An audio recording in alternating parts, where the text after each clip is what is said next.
Wajua mtu akileta habari nzuri alafu akatishe katikati, waweza kasirika sana. Kwa hivyo ninaomba mniwie radhi kukatisha katikati habari tamu kama hii. Amina. Hakuna habari nzuri kama ya huyu Yesu Kristo. Hakuna habari tamu kama ya huyu Yesu Kristo. Hakuna ujuzi mzuri, hakuna maarifa yanayotosheleza kichwa. Yawe wewe ni mwanasayansi kiaje, yawe wewe ni genius wa wapi, yawe umesoma sijui kifizikia kitaalamu cha aina gani, hakuna maarifa yanayotosheleza roho, yanayofungunua akili, yanayochambayani, yanayofanya kazi kikamilifu kama maarifa ya mwana wa Mungu, kama maarifa ya Yesu Kristo. Na ndio tumeileta hapa kuonyesha kwamba pia hakuna maarifa yana uwezo ya kugeuza mji kama maarifa ya Yesu Kristo. Ngoja uone maarifa ya Yesu Kristo yanatangazwa tu na ardhi inatetemeka. Jina la Yesu linatangazwa na ardhi inatetemeka. Mifumo ya uongo inatetemeka. Inasema mwambie huyo pasa nyamaze, tunaangamia. Mwambie nyamaze na hiyo jina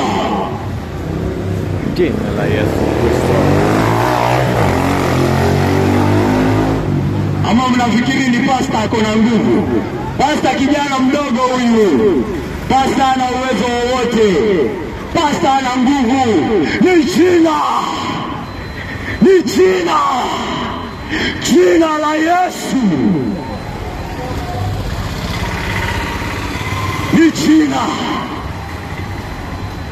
Ni jina inageuza ardhi juu chini. Ni jina inafunja mifumo ya uongo. Ni jina inaokoa watu waliokuwa katika pingu za shetani. Ni jina inaosha. Ni jina inaponya. Ni jina inasafisha. Ni jina inatakasa. Ni jina inafungua njia. Ni jina kuu sana. Na sijawahi taja jina langu hapa. Nasema ni jina la Yesu.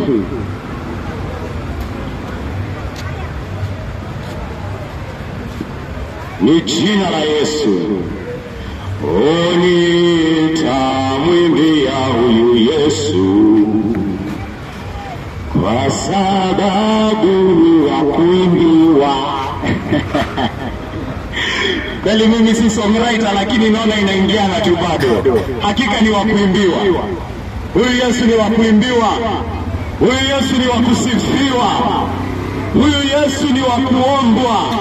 Huyu Yesu ni wa kuaminiwa. Huyu Yesu ni wa kutangazwa. Huyu Yesu ni wa kuabudiwa. Mwabudu Yesu, nakwambia mwabudu Yesu. Mwabudu. Nenda katika magoti yako, inama kichwa chako, busu ardhi, nasema na kuabudu wewe Yesu. Hakuna kitu kubwa kuliko hiyo. Nakwambia yule binadamu ambaye amejua kuinuliwa kiatu ni gani, ni yule ambaye amelala kifudifudi uso chini akisema Yesu wewe ni wa kuabudiwa. Hakuna binadamu wako juu ya huyo. Hakuna mwenye wako juu ya huyo. Mwingine ana matendo mema, anaweza jaza gunia mzima, anaweza kujaza ardhi mzima na matendo yake mema. Anaweza andika vitabu na manovels ya matendo yake mema. Na mwingine anakuja anasema mimi sina chochote, ninamwabudu Yesu. Ninainama kifudifudi mbele ya huyu Yesu.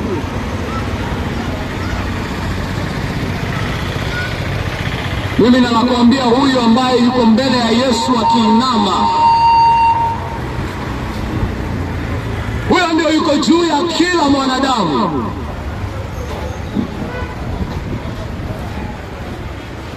Hujamjua Yesu wewe. Hujamjua Yesu wewe. Kwani unatoa nafikiri? Acha nikutangazie kuhusu huyu Yesu, kwa sababu ninajua hujamjua. Najua walimu wako wamekuambia mambo ambayo hata ukifuatania haziingiani. Lengo lake ni kukunyima huyu Yesu. Lengo lake ni kukunyima huyu Yesu. Hataki usome Biblia, hataki usome hadithi za Yesu, hataki usome historia. Historia hata si historia ya Wakristo. Historia tu, usome historia inasema nini kuhusu Yesu. Anakunyima, mwalimu wako anakudanganya. Hataki nini anakuficha? Hataki ujue Yesu. Ni Yesu anakuficha.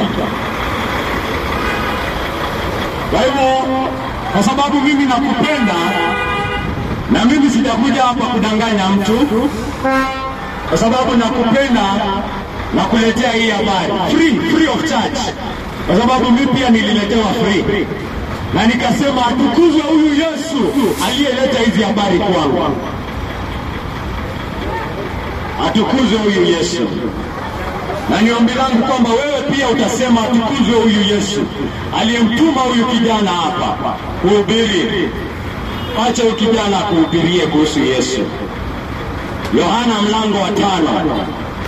Yohana mlango wa 5. Baada ya haya kulikuwa na sikukuu ya Wayahudi, naye Yesu akapanda kwenda Yerusalemu. Huko Yerusalemu, karibu na mlango uitwao mlango wa Kondoo, palikuwa na bwawa moja lililoitwa kwa Kiebrania Bethzata, ambalo lilikuwa limezungukwa na kumbi 5.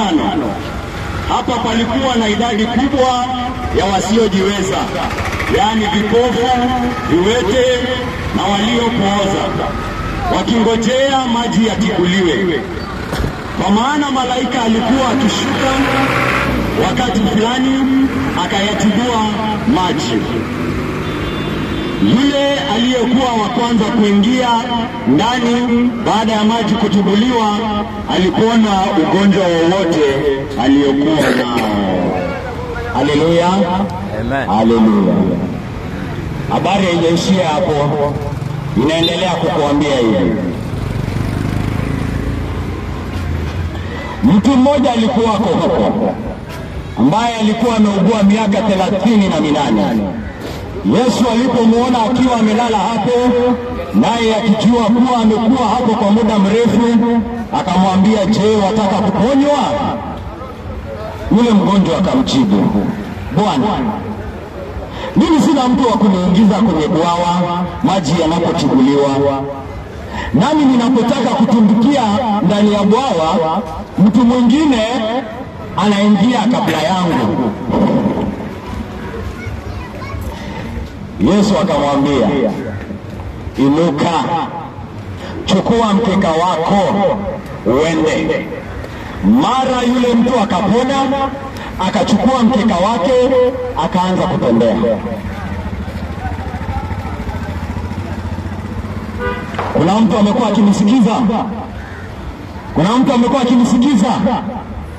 Kuna mtu hapa hajaisikia habari za Yesu anaisikia leo? Uko hapa ndugu yangu, uko hapa dada yangu, uko hapa mzee wangu, uko hapa mama yangu, uko hapa mtoto wangu, usikie habari za Yesu alivyomponya kiwete huyu? Wacha nikuelezee habari wewe.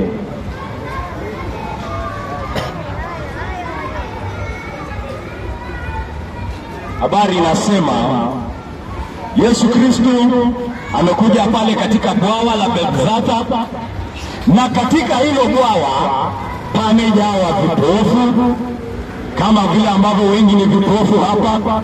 Pamejawa visiwi, pamejawa viwete, pamejawa walemavu wa kila aina kwenye hiyo bwawa. Nataka kutumia hii picha kukuonyesha kwamba hii ndio picha ya ulimwengu hapa. Wengi sana ni walemavu. Hakika Biblia inasema, Yesu Kristo mwenyewe anasema, "Mimi ni nuru ya ulimwengu." Kwa hivyo yeyote ambaye hayuko ndani ya Yesu Kristo yuko katika giza. Amen. Yeye ndio uponyaji wenyewe. Kwa hivyo kama haujamjua Yesu, na kuhakikishia wewe ni mgonjwa, wewe ni mlemavu, ulimwengu ni mgonjwa, ulimwengu ni mlemavu, lakini ulemavu umetoka wapi? Watu hawataki kutambua kwamba wao ni walemavu. Watu hawataki kutambua kwamba wao ni wagonjwa. Wanafunga macho yao dhidi ya ugonjwa wao. Wanataka kujiambia ndani kwa ndani, oh, mimi ni mtu mzuri, oh, mimi ni mtu niko sawa, oh, mimi ni mlongwana, mimi sitendangi dhambi, mimi nafanyanga matendo mazuri, mimi niko sawa. Hataki kuona kwamba yeye ni mgonjwa wa kiroho. Hataki kuona kwamba anahitaji usaidizi. Anataka kuamini kwamba ana uwezo, ana nguvu. Akwambia hakuna yule mwenye anaenda kwa daktari ila ambaye amegundua yeye ni mgonjwa. Kuna wengine wako na ugonjwa hapa lakini hawaendi kwa daktari. Mimi anaambia mbona tembe zako, anasema mimi sijisikii maumivu. Kwa hivyo mimi siko mgonjwa. Huyo ataweza kusaidika kweli na daktari huyo ambaye hatambui ulemavu wake, ambaye hatambui ugonjwa wake? Anaweza kusaidika kweli? Anaweza kweli? Na kuhakikishia hawezi. Yule ambaye anafikiria yuko sawa hawezi kuja kwa daktari. Yule ambaye anafikiria na uwezo wa kusimama mbele ya Bwana hawezi kuja kwa damu ya Yesu. Yesu Kristo mwenyewe anasema amekuja kwa ajili ya wale wagonjwa. Kwa hivyo nakuuliza wewe, unagundua ugonjwa wako? Unagundua ulemavu wako? Unaona mambo ndani yako ambayo yanaleta hukumu ya Mungu aliye juu? Je, ndani yako kuna ukatili ambao umekwisha kwenda kokote? Je, ndani yako kuna uongo? Kuna uzinifu? Kuna tamaa mbaya ya fedha? Kuna hayo mambo, kuna ufisadi ndani yako? Kuna ukabila, kuna ubaguzi ndani yako? Kuna chuki ndani yako dhidi ya watu wengine unadharau? Kuna matusi ndani yako? Kwani unafikiri ugonjwa wa ulimwengu umetoka wapi? Wanasema Kenya kumejaa corruption, and you are the most corrupt yourself. Ugonjwa ni hiyo yenye uko nayo ndio inaonekana pale juu. Ni hiyo tu uko nayo. Kazi yako ni kuonyesha vidole tu kwa wengine. Hapo chini wewe ndio mwizi wa kwanza, wewe ndio mbaguzi wa kwanza, wewe ndio katili wa kwanza, wewe ndio mwenye matusi wa kwanza, wewe ndio kwa kupiga ndugu zako, wewe ndio hauna huruma na wengine. Hauoni wewe pia ni mgonjwa wewe? Hauoni? Kazi yako ni kunyosha tu vidole, kuonyesha wengine. Unajikagua wewe? Unajitazama wewe? Umejaribu kupona wewe mwenyewe? Najua kuna wengine hapa wanasema, ndio ninafanya vita dhidi ya nafsi yangu. Anafanya vita dhidi ya nafsi yake. Nitampa hongera kwa kitu moja tu, kwa kugundua kwamba anahitaji kufanya hiyo vita, kwa kugundua kwamba yeye ni mgonjwa katika nafsi yake, kugundua ya kwamba vile Biblia inafunza wanadamu wameimbwa katika utukufu wa Mungu, lakini utukufu wa asili yetu imepotea kwa sababu ya dhambi iliyofanyika pale katika bustani la Edeni. Adamu na Hawa walipotenda dhambi, kifo ndio kiliingia. Nasikia wengine wakifunzwa hapa ati kifo ilikuwa mpango ya Mungu kutoka mwanzo, ati kuna hekima ndani ya kifo. Kakangu, kifo ni adhabu. Kifo ni adhabu, ni adhabu ya dhambi. Na kwa sababu sote tulianguka katika Adamu, ndio maana sote tunakufa. Hakuna sababu nyingine. Ni kwa sababu ya dhambi ya Adamu sote tukaanguka ndani yake. Kwa hivyo hata mtoto mdogo aliyezaliwa saa hii, hata yeye anakufa.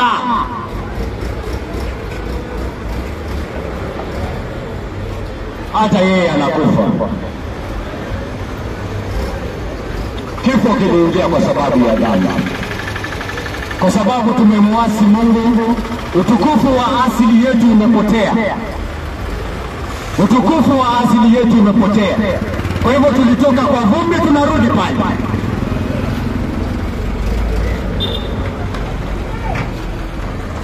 Tunarudi tulipotoka. Mama yangu, dada yangu wewe, wacha nikuhakikishie ya kwamba ulimwengu jinsi ulivyo siku ya leo, haya maovu yote unayoona katika kila kona, kuanzia katika nyumba yenu tu, hata ukienda leo jioni na kuhakikishia kuna uovu utaona leo jioni kwa hiyo nyumba, na ingine itatoka kwako leo jioni. Hata si lazima uende kesho, leo jioni. Watoto wadogo hata hiyo ovu yote ilianguka, ni katika kuanguka kwetu katika Adamu. Wacha nikuhakikishia hakuna mali nyingine ilitoka. Na hii uovu ambao tunaona hapa nje, kifo, magonjwa, ulemavu wa kila aina, inafaa kwa kuonyesha kiasi ya jinsi ambavyo tumeanguka. Inakuonyesha kiasi cha kuanguka kwetu.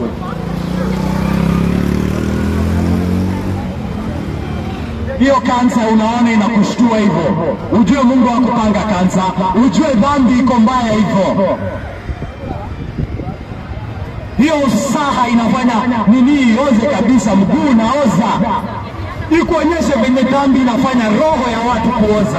Na kuhakikishia ungeweza kuona roho za watu hapa siku ya leo. Wengine wako hapa na sali mara 10 kwa siku, lakini tungeweza kuona roho yake ndani. Tungeweza kufungua kama surgeon, kuangalia roho yake hapo ndani, tuone vile ambavyo imeoza, tuone vile ambavyo inashitua, yale mambo ambayo yeye ufikiria, yale mambo yeye uwaza, yale mambo yeye upanga, yale mambo ambayo yuko tu kwa kichwa chake asubuhi hadi jioni, imeoza, imeoza.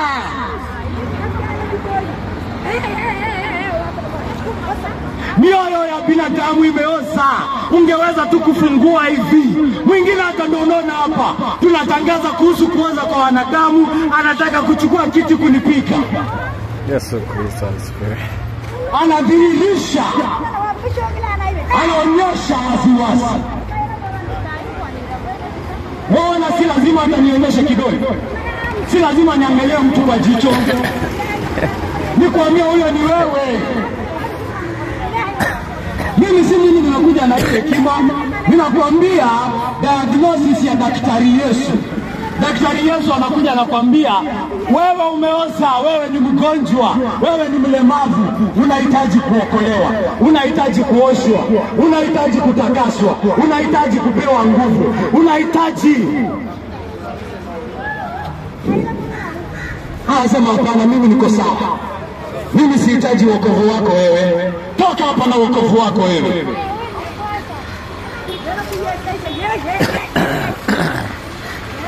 Daktari Yesu anakuja tena na tena kwako.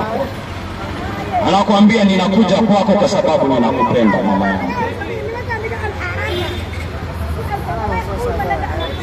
Daktari Yesu anakupenda, ndio maana anakuambia hivyo. Mimi nitapenda yule daktari ambaye ataniambia ugonjwa wako ni imefika hapa na imefika hapa, na hii ndio kitu tunahitaji kufanya, kuliko daktari ambaye ananificha ananiambia mambo iko sawa, mambo iko sawa, baada ya wiki 3 ndio mimi kaburini. Daktari Yesu anakupenda. Daktari Yesu anakupenda. Daktari Yesu anakupenda mama. Mama tunaita nikakurudia nikaja bangusa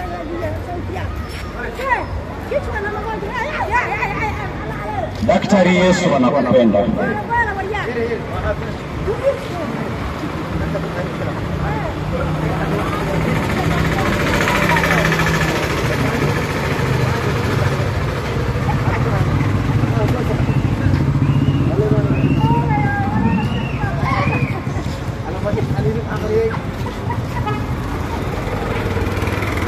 Nataka uone neema kubwa ambayo inakuja kwako. Kuna mwingine anakasirika sana na habari ya Yesu kuja kwake, lakini tazama picha ya hapa bwawa la Bethesda. Kumejawa viwete, kumejawa visiwi, kumejaa vipofu wa kila aina pale, wote wanataka kuingia katika bwawa lile, lakini Yesu anawapita wote, anakuja kwa mmoja, Kuna miji mingi hii ulimwengu haijaisikia habari ya Yesu. Kuna mitaa mingi hii Mombasa haijaisikia habari ya Yesu, na Yesu amekuja kwa hii mtaa. Hii mtaa ndio amekuja kwako hapa. Amekuja, amechagua huyu mmoja. Ameacha hao wote wengine, ameacha Pakistani, ameacha pale Old Town, ameacha wapi, ameacha Bamburi, amekuja hapa Majengo. Amechagua kiwete mmoja kuliko kutoka kwa viwete 100. Amekuja kwa huyo mmoja na kumuuliza, wewe ndio nimekujia, unataka kupona?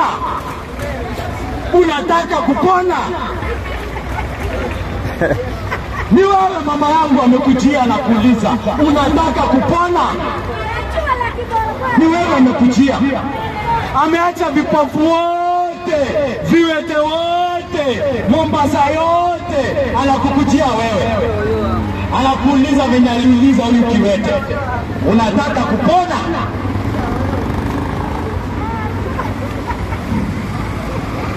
Mwingine Yesu amekuja kwake anamwambia, unataka kupona? Anasema, toka hapo na hiyo Yesu, toka hapo na hiyo dawa yako. Mimi sitaji kusaidiwa, mimi ninajua venye nitajisaidia. Toka hapa. Na mimi ninakuja tena na tena kwa jina la Yesu. Ameniambia nikuje hapa na nikuulize, unataka kupona? Haoni wewe ni mlemavu, haoni umeoza, haoni unahitaji usaidizi, haoni unataka kupona wewe? Hapana, mimi si mgonjwa, hapana, mimi niko sawa, hapana, mimi niko na dawa ya roho yangu. Na kuuliza tena, mtoto wangu, unataka kupona? Naam, Yesu anaongelesha hadi watoto wadogo. Anauliza, wewe unataka kupona?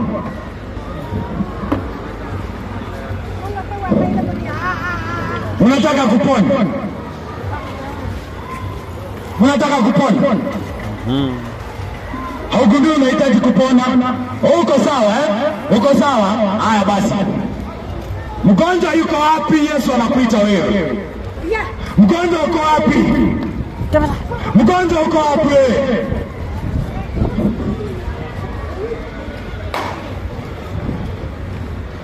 Unataka kupona? Unasema wewe, wacha tumsikize huyu. Huyu ameulizwa unataka kupona. Msikize akasema aje. Kumbuka ilikuwa malaika anashika hayo maji. Akishika hayo maji wa kwanza kuruka pale ndani ndio anapona. Huyu jamaa amekaa hapo miaka 40. Miaka 40 amejaribu kuruka. Kila saa malaika akigusa maji mtu mwingine anaingia. Miaka 40 amengojea chance yake, amekosa. Yesu Kristo amekuja kwake anamwambia, unataka kupona? Anasema hivi, msikize huyu jamaa. Ndio usikie wengi sana hivi ndio wanaongea. Bwana, sina mtu wa kuniingiza kwenye bwawa maji yanapotibuliwa. Nami ninapotaka kukumbukia bwawani, mtu mwingine anaingia mbele yangu. Anasema, Bwana, ninataka kupona.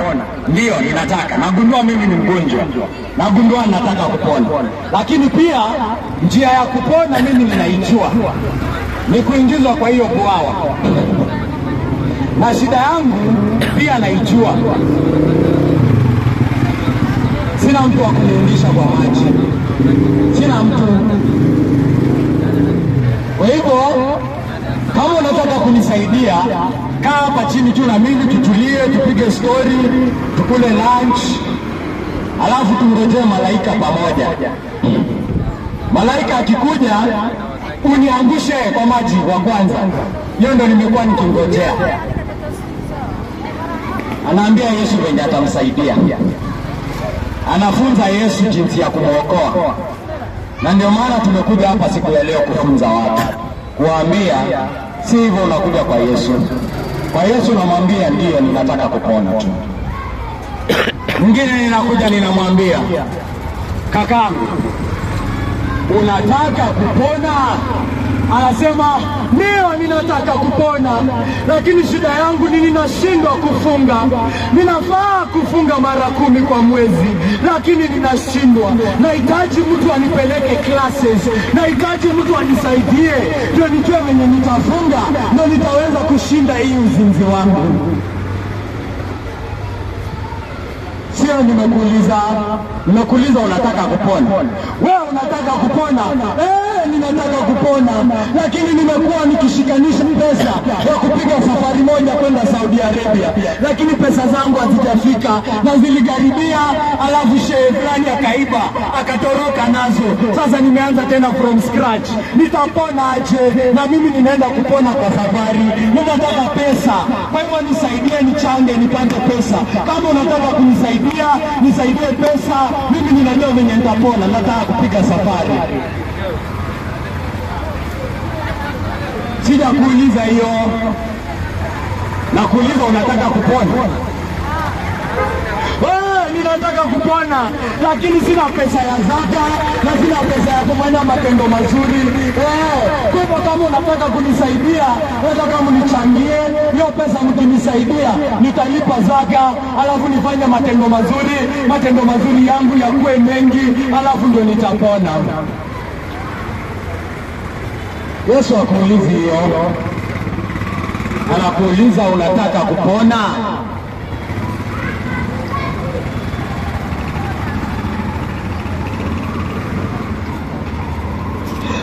Ninataka kupona. Sina muda wa kuomba rozari. Ningekuwa na muda wa kuomba rozari. Unajua biashara inanishika sana. Ikifika jioni napata nimechoka. Sina wakati wa kuomba rozari na kufanya sala zangu. Na sivyo basi ninataka unifungulie tu wakati. Nikipata wakati wa kuomba rozari nitapona. Sija kuuliza hiyo. Na kuuliza unataka kupona. Unataka kupona? Tumekuwa hapa kwa hii bwawa wa miaka 40. Wacha mimi nikuponye style yangu. Yesu Kristo anataka ujue, ako na style yake.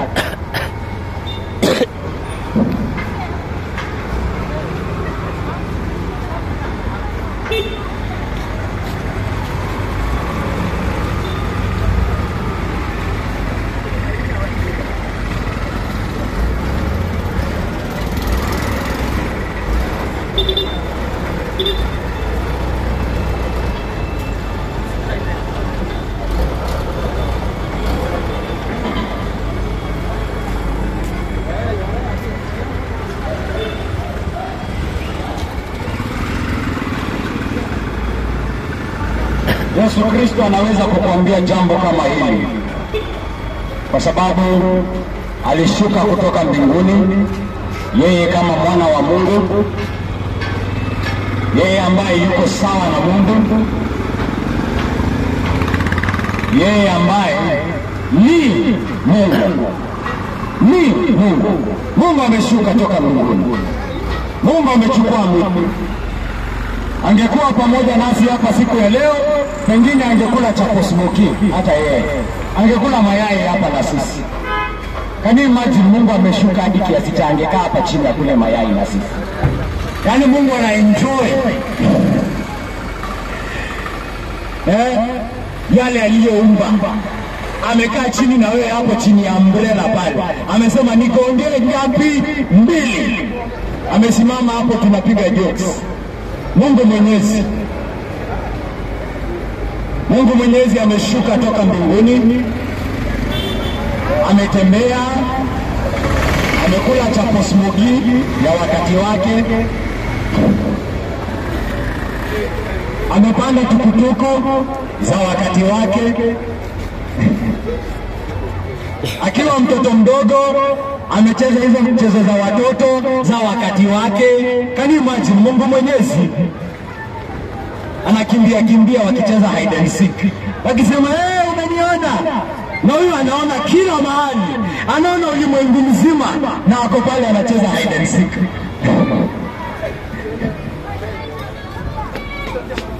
Mungu Mwenyezi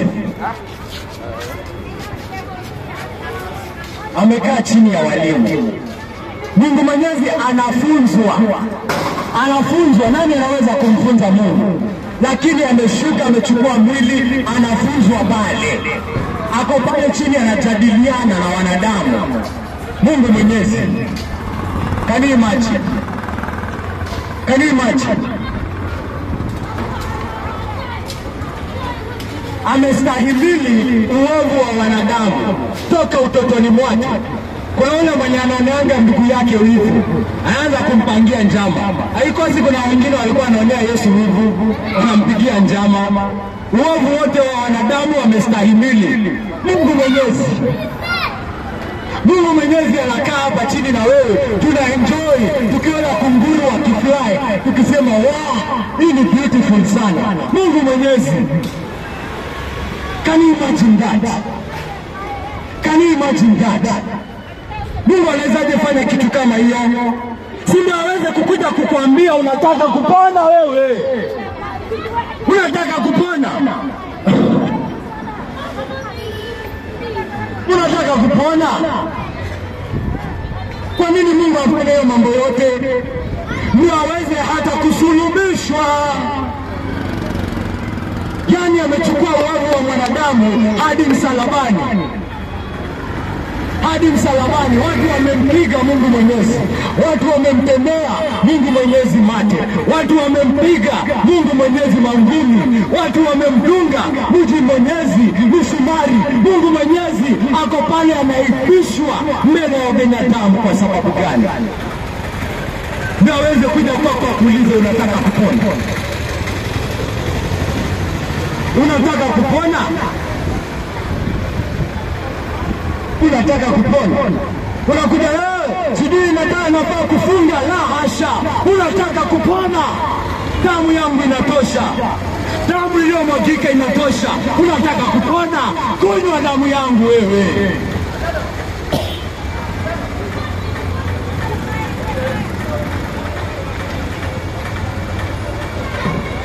Sijazaliwa katika familia mashuhuri. Familia yangu ni duni sana. Siwezi kupanda cheo. Unataka kupona? Mwili wangu unatosha. Kula mwili wangu wewe.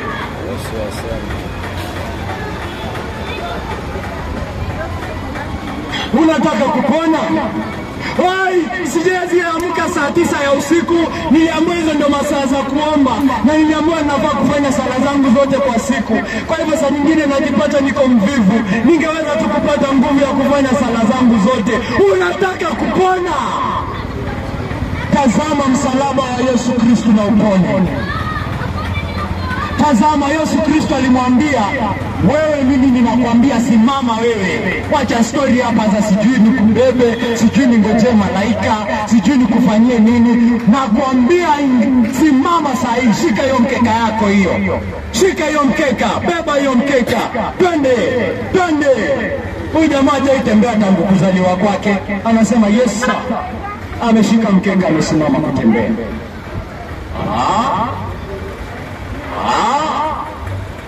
Hamtambui Injili. Hamtambui Injili. Injili ni habari nzuri kwa wanyonge.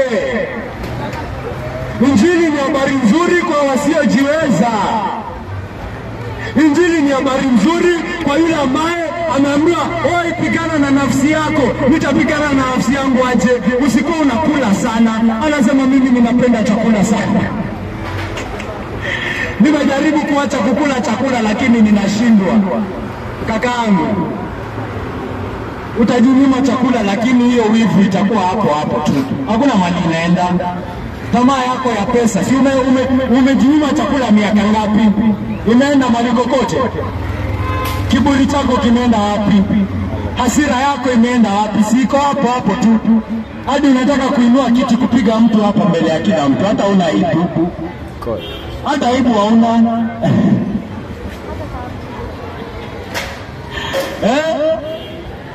Hata aibu hauna. Unasema mamangu, Yesu anakuja kwako anakuonyesha, angalia, jiangalie, jitazame kuoza kwako, angalia.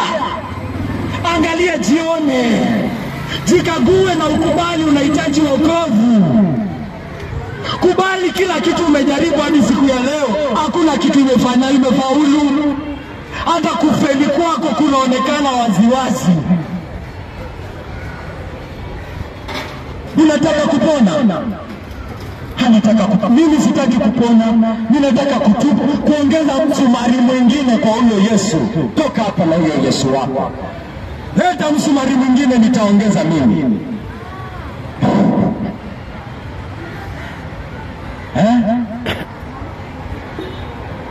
Leta mcheledi mwingine nitamgonga mimi mwenyewe. Mimi mwenyewe nitaongeza kiboko ingine hapa. Leta hiyo kiboko, mimi sitaki maneno yako hapa.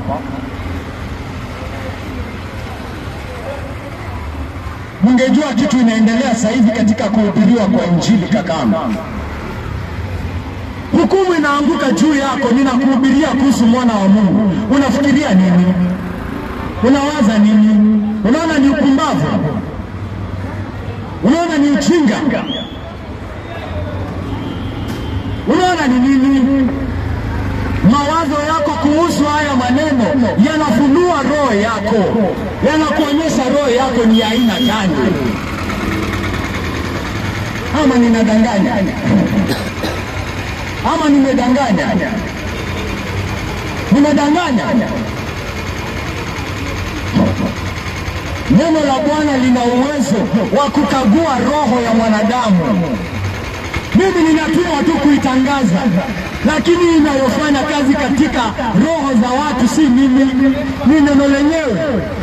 Neno ambalo nimetumwa kuhubiri ndio inafanya kazi, ndio inaongelesha watu, ndio inawafunua, ndio inawaonyesha, hebu jione, hebu jiangalie.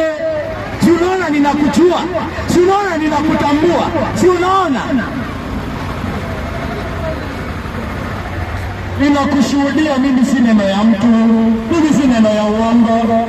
Wamekuwa wakikudanganya, wanasema wewe sijui, wanasema Yesu ni Mungu, wanasema sijui Yesu amezaliwa. Ndio, ni Mungu na amezaliwa, na ndio yeye ndio mwokozi wako, na ndio yeye peke yake. Yeye peke yake ndio njia ya kuja kwa Mungu, hakuna ingine. Hizo zote zingine zote ni uongo. Neno lenyewe linakuhakikishia, neno lenyewe linakudhihirishia, neno lenyewe linakufunulia, neno lenyewe linakufafanulia ndani ya roho yako. Nina rafiki rohoni mwako anayeshuhudia ukweli wa haya maneno, na anakuuliza hapa siku ya leo, anakuuliza, unataka kupona? Unataka kupona wewe? Unataka kupona? Mzee wangu, unataka kupona? Mama yangu, unataka kupona? Kaka yangu, unataka kupona? Mwamini Yesu na upone siku ya leo.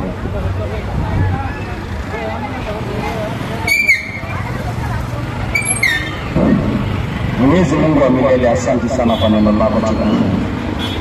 Asante sana kwa kazi yako ambayo umefanya hata siku ya leo. Mungu Baba, nakushukuru na nakutukuza. Ninaomba wewe Mwenyezi Mungu uliye juu, kwamba hii kazi ambayo tumeifanya hapa, Mungu wangu, kwamba haitafanywa katika ubatili, Mungu Baba, kwa sababu tumeifanya tukiamini na tukatumaini katika jina tukufu la Yesu Kristo aliye Bwana na mkombozi wetu. Naomba haya yote kwa jina lake tukufu. Amina.